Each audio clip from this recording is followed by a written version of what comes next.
Today, I'll be analyzing a fascinating case study about mandatory arbitration clauses in credit card contracts, a practice that raises serious ethical questions about consumer rights and corporate responsibilities. Let me start by setting the scene. Imagine signing up for a credit card, and like most of us, you probably skim through the contract, missing a crucial clause that would later affect your rights, known as mandatory arbitration. This clause requires cardholders to settle any dispute through arbitration rather than in court. Sounds harmless enough, right? Well, that's where our story gets interesting. Let's break down the key stakeholders in this situation. First, we have the credit card companies and banks, who implement these clauses to avoid costly litigation and lengthy court battles. Then we have the consumers, millions of cardholders who might not even realize they've signed away their right to sue. And then you have the arbitrators themselves, typically lawyers working through organizations like the National Arbitration Forum, who are paid handsomely to resolve these disputes. Finally, we have the regulatory bodies and lawmakers who oversee consumer protection.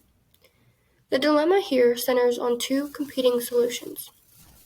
The first option is maintaining the status quo, allowing credit card companies to continue requiring mandatory arbitration. The companies argue this keeps costs down and ensures faster dispute resolution, potentially benefiting both sides. They warn that removing these clauses could lead to expensive class action lawsuits and higher costs for everyone.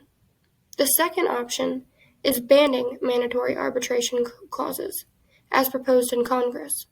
This would give consumers back their right to sue and seek justice through the court system.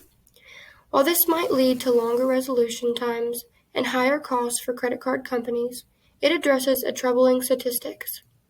Arbitrators rule in favor of businesses 94% of the time, according to the New York Times. After careful analysis, I believe the most ethical solution is to ban mandatory arbitration clauses, and here's why. First, the current system has a clear conflict of interest. Arbitrators are paid by the very companies they're supposed to judge impartially. When 94% of cases favor businesses, it's hard to argue the system is truly neutral. Second, while efficiency and cost effectiveness are important, they shouldn't come at the expense of fundamental consumer rights. The right to seek justice through the court system is a cornerstone of our legal framework, and forcing consumers to waive this right as a condition of having a credit card is ethically questionable. Third, the threat of litigation often serves as a powerful incentive for companies to treat customers fairly. Removing this threat through mandatory arbitration can lead to reduced accountability and potentially predatory practices. Yes, banning these clauses might increase costs for credit card companies. However, these costs should be viewed as a necessary investment in maintaining ethical business practices and consumer trust.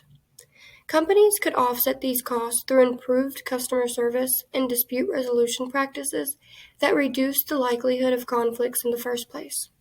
In conclusion, while mandatory arbitration might seem effective on paper, its implementation has created a system that heavily favors corporations over consumers.